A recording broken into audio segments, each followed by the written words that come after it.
২৯শে মে যশোর সদর উপজেলা পরিষদের নির্বাচনে চেয়ারম্যান প্রার্থী হিসাবে নির্বাচন করছেন তরুণ শিল্প উদ্যোক্তা, ক্রীড়া সংগঠক ও সমাজসেবক তহিদ চাকলাদার ফন্টু। তার প্রতীক মোটরসাইকেল। সদর উপজেলাকে স্মার্ট বেকারদের কর্মসংস্থান সৃষ্টি, প্রধানমন্ত্রীর ভীষণ গ্রাম হবে শহর, রাস্তাঘাট সহ সকল উন্নয়ন কাজ করার প্রতিশ্রুতি দিয়েছেন তহিদ চাকলাদার ফন্টু। মঙ্গলবার বেলা ১১টার দিকে প্রেস ক্লাব যশোরে এক মতবিনিময় সভায় সদর উপজেলাবাসীকে এই প্রতিশ্রুতি দেন তিনি। মতবিনিময় সভায় নির্বাচন পরিচালনা কমিটির প্রধান সমন্বয়ক ও জেলা কৃষক লীগের সাধারণ সম্পাদক অ্যাডভোকেট মোশাররফ হোসেন বলেন, উপজেলা পরিষদের নির্বাচন, সেই নির্বাচনের প্রার্থী তহিদ চাকলাদার ফন্টু, তিনি নির্বাচন করার জন্য কোন স্থির সিদ্ধান্ত ছিল না। মাঠে কর্মীরা, সর্বস্তরের মানুষ, আওয়ামী লীগের নেতৃবৃন্দ, আওয়ামী লীগের সভাপতি, সাধারণ সম্পাদক সহ সকল সহযোগী সংগঠনের নেতৃবৃন্দ ও মাঠ পর্যায়ের কর্মীরা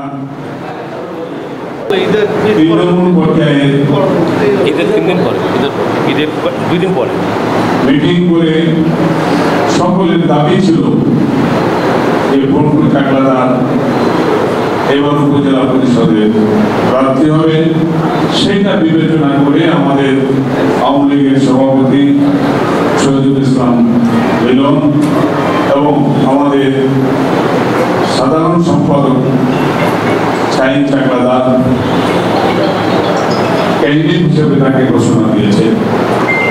মোটরসাইকেল প্রতীকের চেয়ারম্যান প্রার্থী তহিদ চাকলাদার ফন্টু আওয়ামী লীগের কোনো পদে না থাকলেও জেলা আওয়ামী লীগের সাধারণ সম্পাদক শাহিন চাকলাদারের নির্দেশে কর্মীদের সাথে নিয়ে সদর উপজেলাতে উন্নয়নমূলক কাজ করেছেন। উপজেলাবাসী ফন্টুর কাজে সন্তুষ্ট। সদর উপজেলাবাসীর চাওয়ায় জেলা আওয়ামী লীগের সভাপতি বীর মুক্তিযোদ্ধা শহীদুল ইসলাম মিলন ও সাধারণ সম্পাদক শাহিন চাকলাদার সদর উপজেলার জন্য তহিদ চাকলাদার ফন্টুকে চেয়ারম্যান প্রার্থী করেছেন।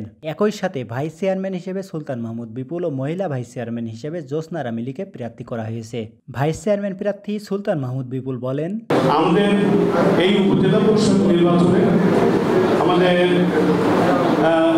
নেতা তহিদ চাকলাদার ফন্টু, শাহিন ভাই যে ছোটখাটো বিষয়গুলো দেখতে পারতেন না সময়ের অভাবে, মধ্যম শ্রেণীর, নিম্ন শ্রেণীর, যে শ্রেণীরই সমস্যা উঠে গেল সব শ্রেণীর সমস্যার সমাধানে উনি কিন্তু ভূমিকা রেখেছেন। দীর্ঘ 12-15 বছর ধরে উনি শাহিন ভাই খুব নিকট সহযোগী হিসাবে পুরো আওয়ামী লীগ, ছাত্রলীগ, যুবলীগের সবকিছু কিন্তু দেখাশোনা করেছেন।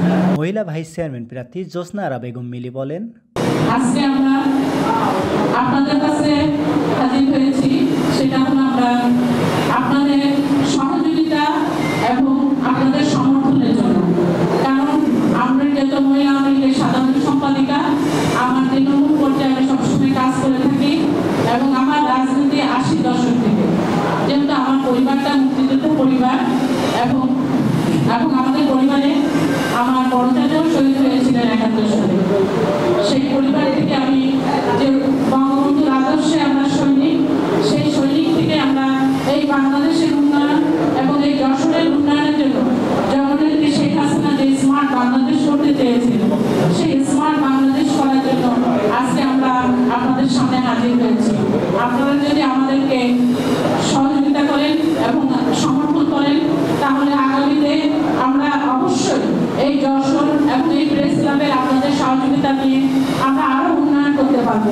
আমাদের মতবিনিময় সভায় বক্তব্য রাখেন যশোর সংবাদপত্র পরিষদের সভাপতি বীর মুক্তিযোদ্ধা ইকরাম উদ্দৌলা, প্রেস ক্লাব যশোরের সভাপতি জাহিদ হাসান টুকুন, সাধারণ সম্পাদক এস.এম. তহিদুর রহমান, বাংলাদেশ সংবাদ সংস্থা বাসসের প্রতিনিধি হায়দার গনি খান রিমন, দৈনিক খবরের কাগজের যশোরের স্টাফ রিপোর্টার এইচ.আর. তুহিন ও যুগান্তরের ব্যুরো প্রধান ইন্দ্রজিৎ রায়। মতবিনিময় সভায় প্রার্থীদের সাথে উপস্থিত ছিলেন নির্বাচন পরিচালনা কমিটির প্রধান সমন্বয়ক ও জেলা কৃষক লীগের সাধারণ সম্পাদক অ্যাডভোকেট মোশাররফ হোসেন, জেলা আওয়ামী লীগের আইন বিষয়ক সম্পাদক গাজী আব্দুল কাদের, শহর আওয়ামী লীগের সাধারণ সম্পাদক এস.এম. মাহমুদ হাসান বিপু, যুগ্ম সম্পাদক ইউসুফ শহীদ, পৌর কাউন্সিলর হাজী আলমগীর কবির সুমন, জেলা ছাত্রলীগের সাবেক সভাপতি রওশন ইকবাল শাহী, যশোর বিজ্ঞান ও প্রযুক্তি বিশ্ববিদ্যালয়ের সাবেক ছাত্রলীগের সাধারণ সম্পাদক শামীম হোসেন, জেলা ছাত্রলীগের যুগ্ম সাধারণ সম্পাদক মাসুদ হাসান কৌশিক। অনুষ্ঠান পরিচালনা করেন জেলা স্বেচ্ছাসেবক লীগের সাধারণ সম্পাদক এস.এম. নিয়ামতুল্লাহ। ডেস্ক রিপোর্ট, সমাজের কথা।